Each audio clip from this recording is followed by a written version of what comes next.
Yes, that's what we assume. You assume, but can you? That's what I mean, we can't saying. use these data to prove that. But No, our job is to present the data that is collected and provided.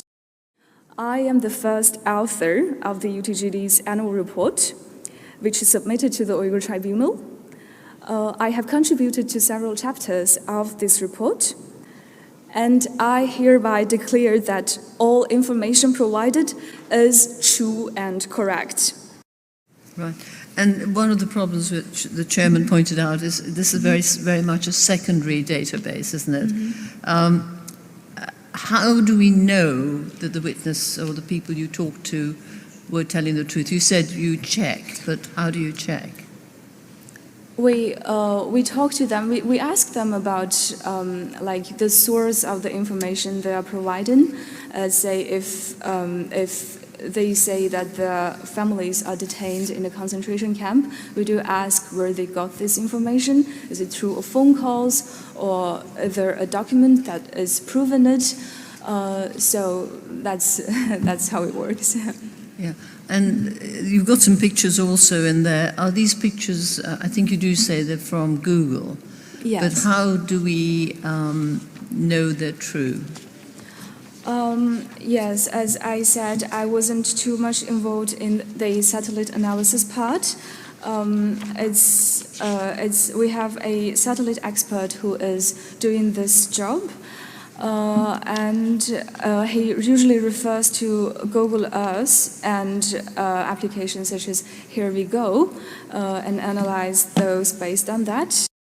You were talking about the estimates of the number of people that have been interned, and they seem to be different estimates. They differ from 1 to 3, and then some others say it's 2 to 3 million. Is there any way you know of? I mean, how do we check which is correct?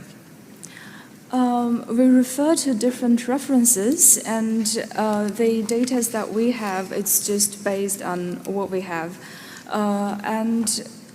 Could you please repeat your question? Really, I was trying to get the veracity of what numbers of people have actually been interned or been to these camps. Okay, as I said, it's 5,567 in total. We don't have this entire millions of references. It's not that everyone can come to us and report the data. Right. No, I was just wondering, because you put it in there, so I just wondered where you got them from other people. So you were just about to tell us about... Sorry, the other thing is you've got several witnesses here, but have each and every one of them been asked questions by you or a team of you? I mean, who else asked the questions? Some of them are by me, and some of them by the other team members, and also in some cases, they have just given us their testimony directly and written that testimony on their own. Okay. In page 448, you say that in villages, Uyghur women were almost always forced to have IUDs inserted after the first child, whilst in the cities they were not forced, but they were threatened that they might lose their jobs. But if you look at page 451, it doesn't quite fit in with that, because it says Chinese families allows two children to reside in cities, but the minorities in the countryside are 3 children allowed. It's sort of slightly contradictory. Which page? Sorry, on page 448. From your reading, yes. Are the people in the villages allowed more children than those in the city, or vice versa? Yes, the introduction part of each chapter are referred to different type of references. So we do have reference on each, or everything that is stated here.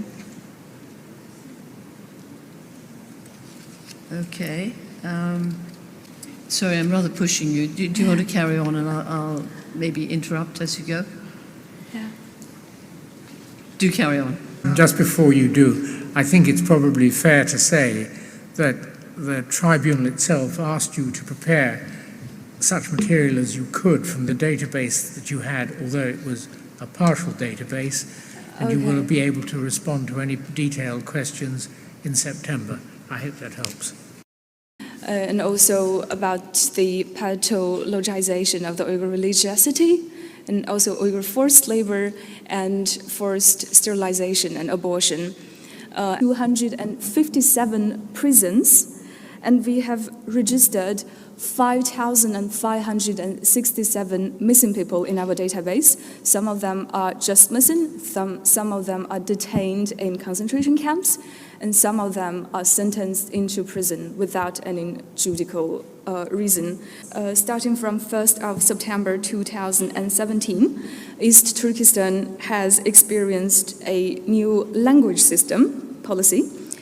It is the so-called bilingual education across all elementary and junior high schools in East Turkestan started to shift into Mandarin-only education, and the goal will be that all teaching materials and the medium of instruction would be in Mandarin Chinese only. And in the recent years, the Chinese state has arrested more than 100 of Uyghur intellectuals who have successfully navigated the world of academia, art, and journalism. Sorry, I just want to clear up a few things before you go on. These data then include both the offline and the online. Mm-hmm. All right. So it's really fairly selective in that people are applying. Have you cross-referenced it to any other databases? Because there are other Uyghur databases. Well, we are aware that there are other databases, such as Xinjiang Victim Database, but we do not cooperate with them, and we don't know about their methodology and how they work. So I can't really comment on how many data they have and if there's anything that overlaps with our data. Because the point I think I was trying to get is so really these data are not generalizable because they're self-selected. So you can't use these data to say that so many professionals have been admitted, because this is only a part of the story. Yes, we can't, we can generalize it. We are still working on this last analysis part. So I didn't really get your question. So for example, in table 1, I think it was, Yes. I can't find where the page is, you've got the numbers for the page 416, numbers for professionals. I think you've got all these, actors, writers, and journalists, but this is really from this database. So the question really is, were they actually attacking or bringing in people who were professional and the intellectuals? Yes, that's what we assume. You assume, but can you? That's what we can't saying. use these data to prove that. But No, our job is to present the data that is collected and provided to other organizations that do investigations. So we don't conclude on a hard basis, but we try to give a summary presentation of our data to different organizations that can use this data for some more meaningful analysis. from your reading, Yes. are the people in the villages allowed more children than those in the city, or vice versa? Yes, the introduction part of each chapter are referred to different type of references. So we do have reference on each or everything that is stated here. Okay.